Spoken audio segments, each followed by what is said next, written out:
They thought a petty HOA fine would make me bow down to their power-hungry demands, not knowing they just picked a fight with the chief of police. But what happens when I uncover their illegal operation targeting our community's hard-working first responders and decide it's time for the hunter to become the hunted? Welcome to my channel. Comment below where you're watching from. I'll never forget that morning. It started like any other day but ended up changing our whole neighborhood forever. As I walked out to my car, ready for another shift at the station, I spotted something bright green stuck under my windshield wiper. At first I thought it was just another takeout menu, but my heart sank when I realized it was an HOA violation notice. $79 for improper lawn maintenance. You've got to be kidding me. I stood there, in full uniform, coffee in hand, staring at my lawn.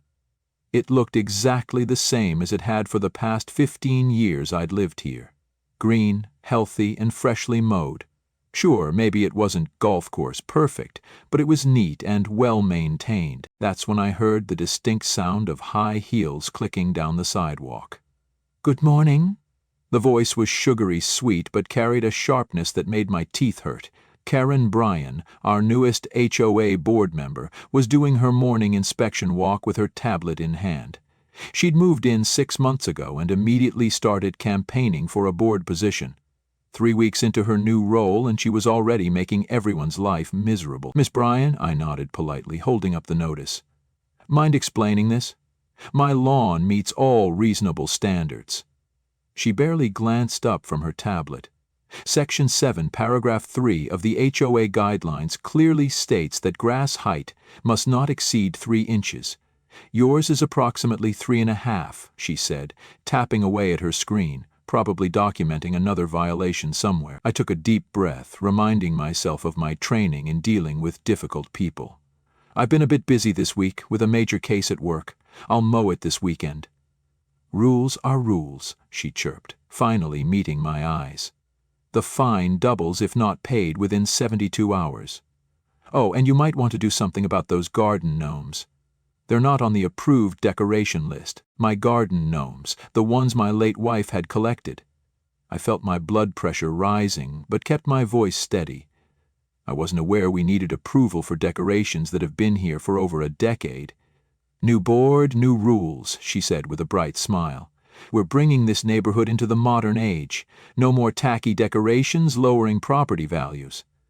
As she clicked away down the sidewalk, I noticed she was stopping at Emily's house next door.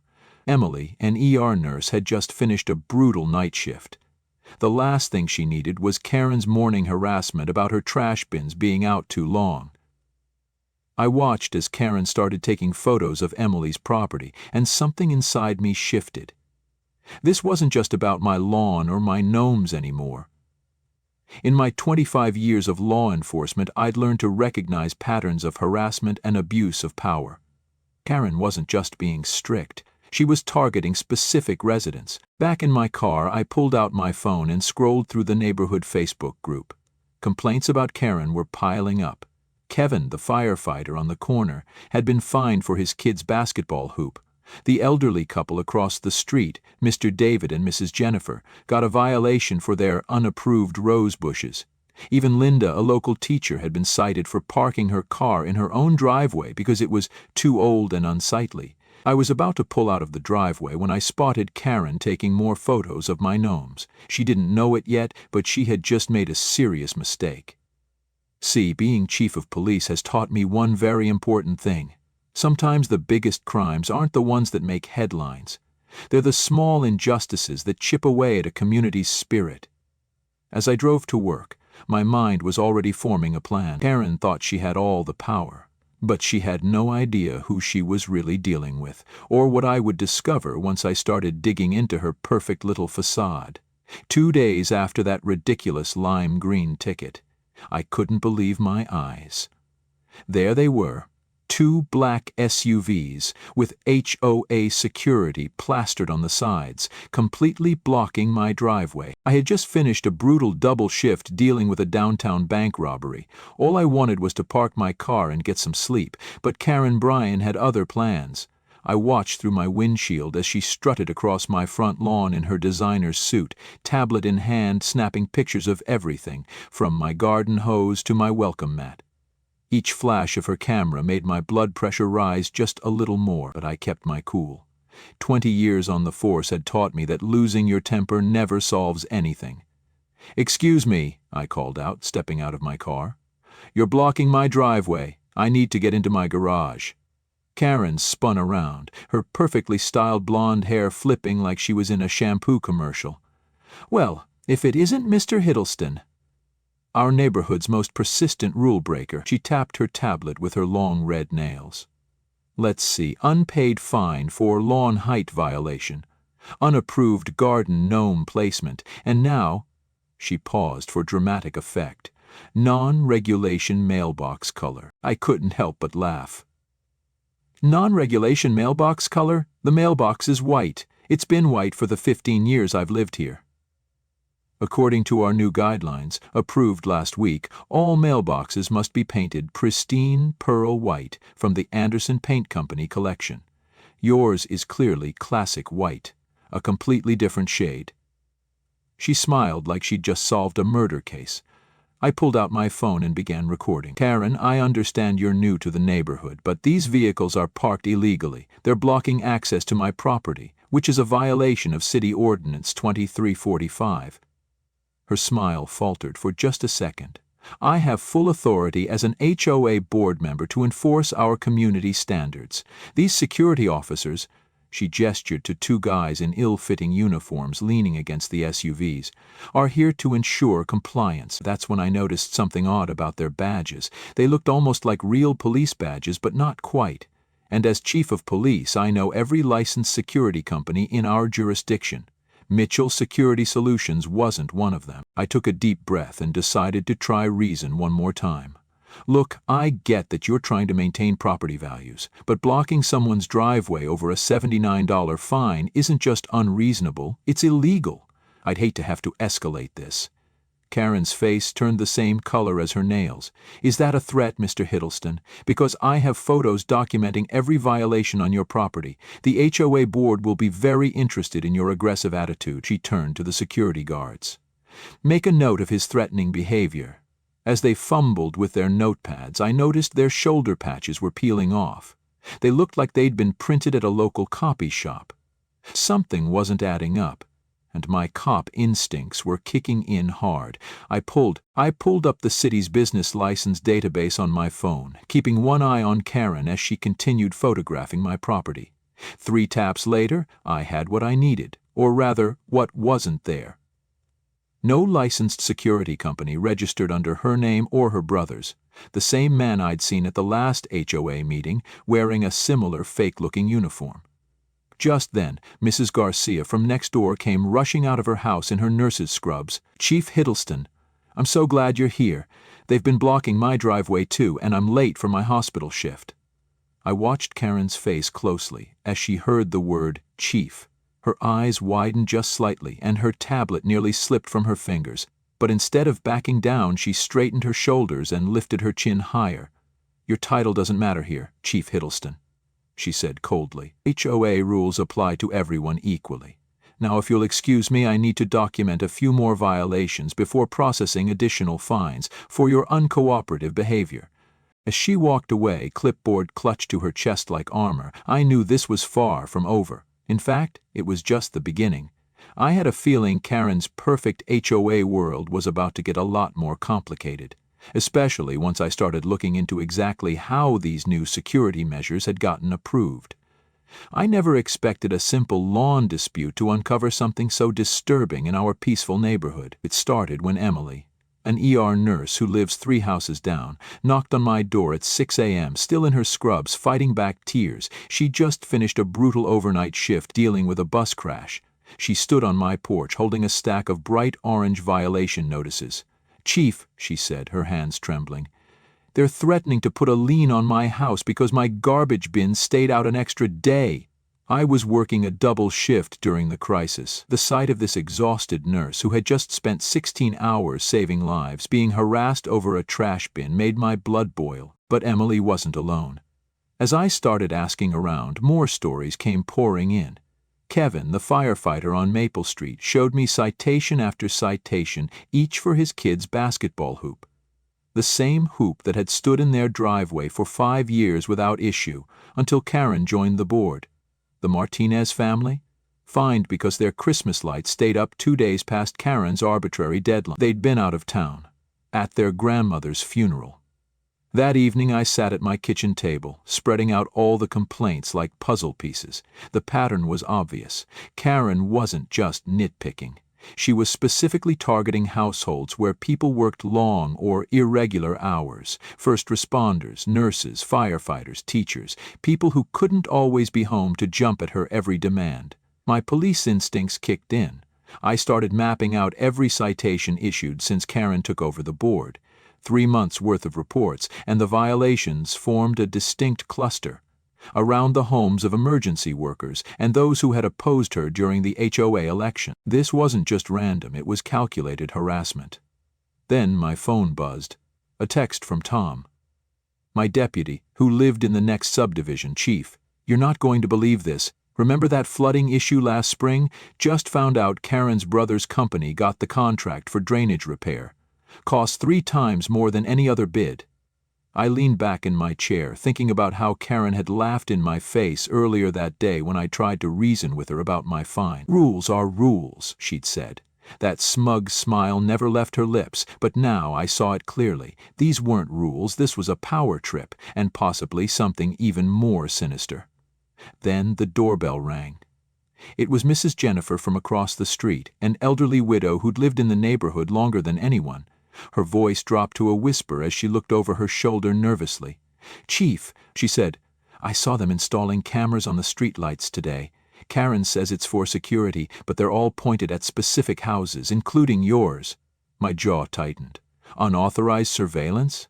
In my jurisdiction? Karen wasn't just being a nuisance anymore. She was potentially breaking the law, but I needed more proof before I could act.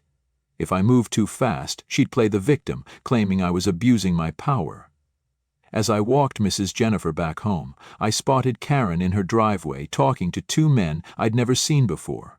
They wore matching uniforms, badges from her brother's so-called security company. But something about them felt off. My gut told me there was more to the story, and in 20 years of police work, my gut had rarely been wrong. I closed my eyes, remembering what my old mentor used to say, the bigger they are, the harder they fall. Karen had built herself a little kingdom of fear and intimidation, but she made one crucial mistake. She got too confident, too sloppy. She didn't realize that while she was watching us, we were watching her too. The real question now wasn't just about stopping Karen. It was about exposing the corrupt system she'd built. As I looked at the growing pile of evidence on my desk, I knew one thing for sure. Tomorrow's emergency HOA meeting was going to be very interesting, especially when they discovered who had just been quietly appointed to the county's Housing Authority Oversight Committee. I couldn't sleep that night. I kept thinking about the way Karen had been treating everyone in our neighborhood. Something about it all still felt off, too coordinated, too brazen. While sipping my morning coffee, I remembered an old lesson from my rookie days: follow the money. The so-called security company that had blocked my driveway had seemed far too eager to do Karen's bidding, and their uniforms looked suspiciously new. At work, I asked Linda from our records department to run a basic business check on Elite Neighborhood Watch Services. Within minutes, my suspicions deepened. The company had only been registered 3 months ago, right after Karen was elected to the board. The owner's last name? It matched Karen's maiden name. And the business address? Just a P.O. box. No office, no listed personnel, no website. Later, I drove by Emily's house during my lunch break. She had just gotten home from her hospital shift, looking drained. Chief, she called out when she saw me. They left another notice this morning. She held up a stack of citations. All signed by Karen. All citing obscure HOA regulations that strangely only seemed to apply to working professionals like her. Back at the station, I dug deeper into public records. Karen's brother, Tom Bryan, had a history of failed security companies in 3 different states. Each time the pattern was the same: complaints filed about aggressive tactics, harassment, and illegal vehicle blocking, but the companies always disappeared before any real investigation could begin. My next stop was the county clerk's office. The clerk, Mrs. Rodriguez, was kind enough to help me pull HOA registration documents from the past 6 months. As I flipped through the pages, I found exactly what I was looking for. Karen had never disclosed her family connection to the security company when bidding for the HOA contract. That was a clear violation of the HOA's own conflict of interest rules were clear. But the real goldmine came when I checked Karen Bryant's home business registration. She'd been running a daycare center out of her garage, caring for 6 kids at a time. The HOA rules strictly prohibited commercial activity in residential homes. The same rules she'd been using to fine other neighbors for having home offices.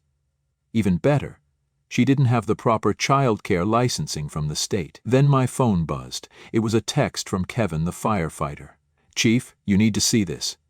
He sent me photos of Karen's so-called security company vehicles parked directly in fire lanes throughout the neighborhood. As a firefighter, he knew exactly how dangerous that was. We couldn't get a truck through there if we needed to. That sealed it. I spent the rest of the afternoon building my case. Property maps showed Karen had extended her backyard fence 2 feet beyond her property line. Security footage from my cruiser captured her company repeatedly blocking access routes meant for emergency vehicles.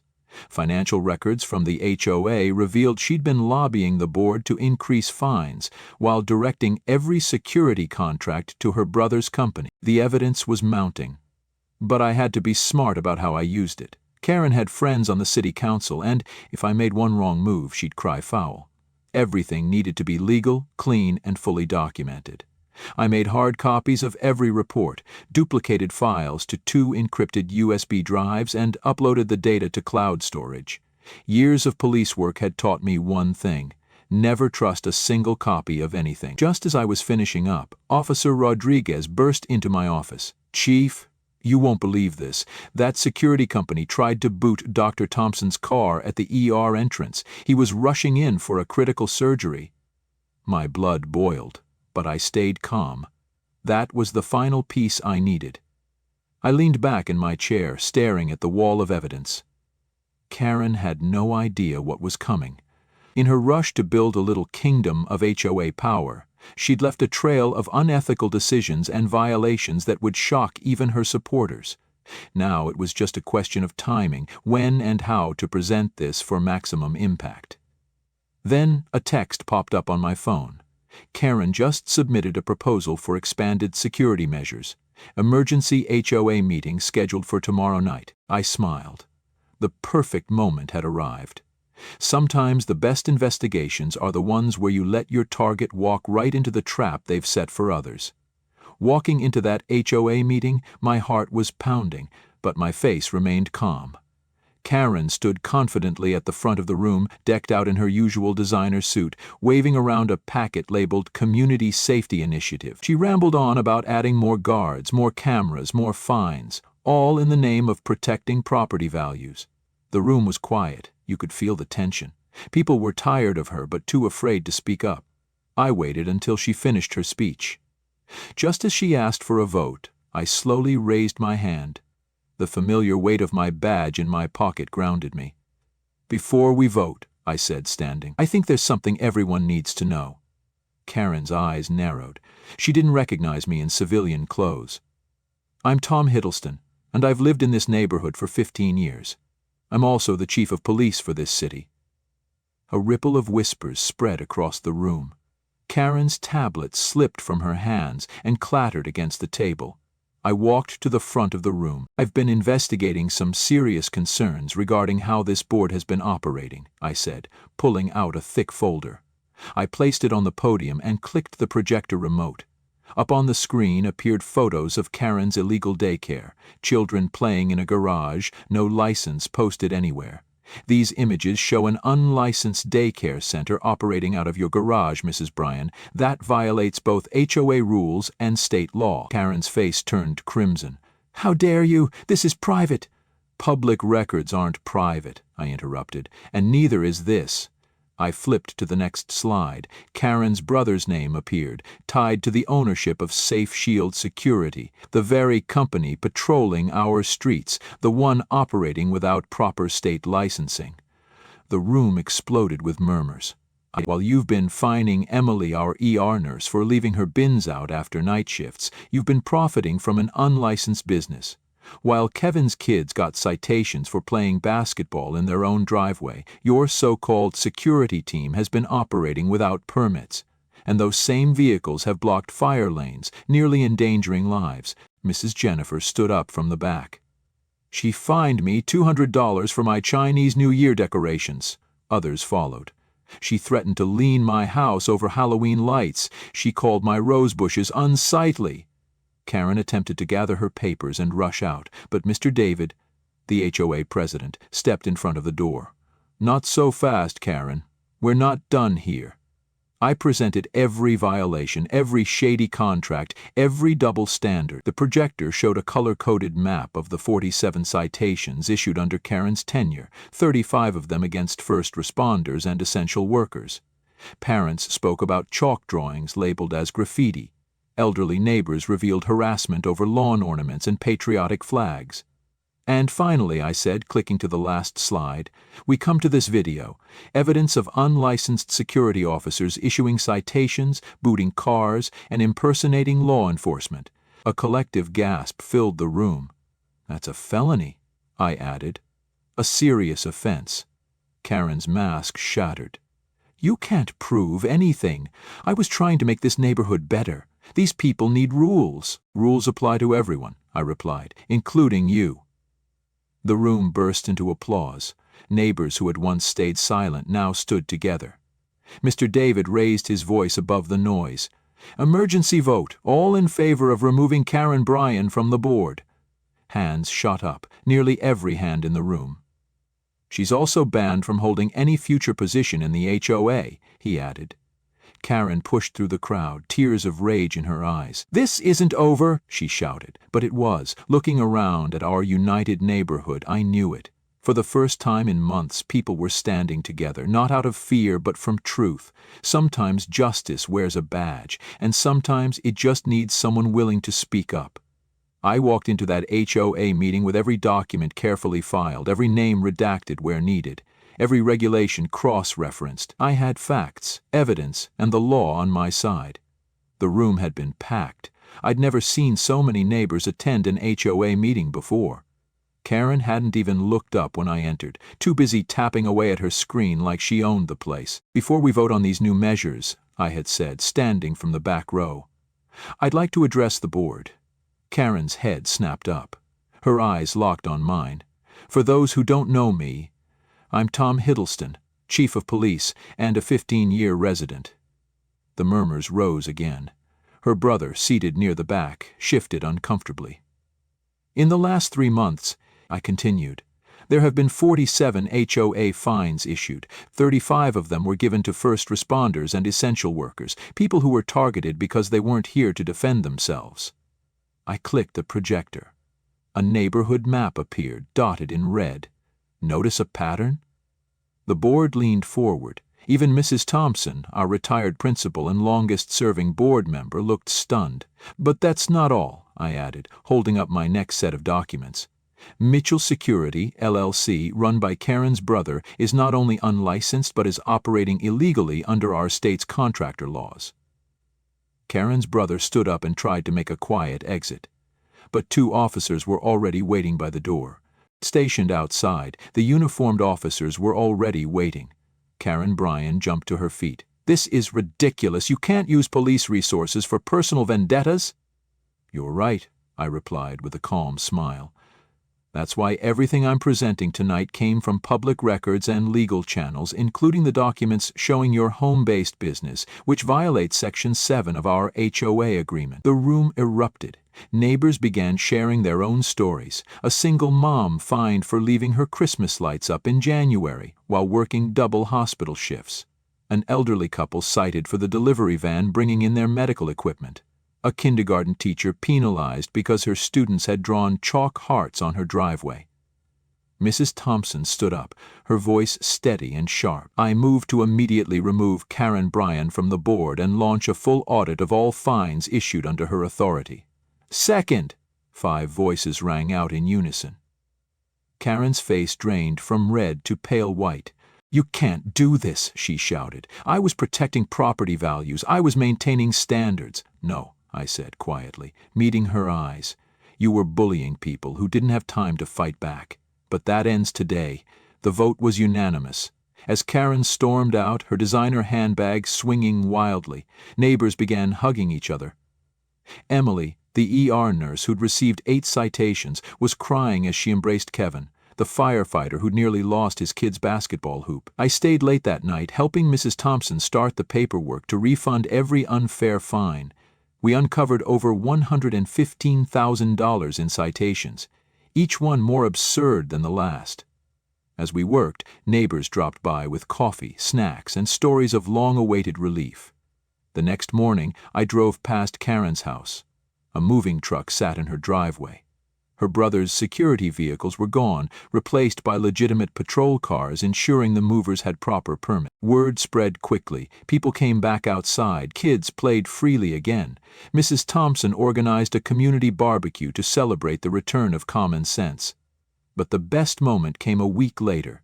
I was watering my lawn, exactly 3.5 inches tall, when Emily's daughter ran up with a handmade card. Inside was a crayon drawing of me in my police uniform, standing in front of a rainbow-colored house. The message read, "Thank you for making our neighborhood happy again."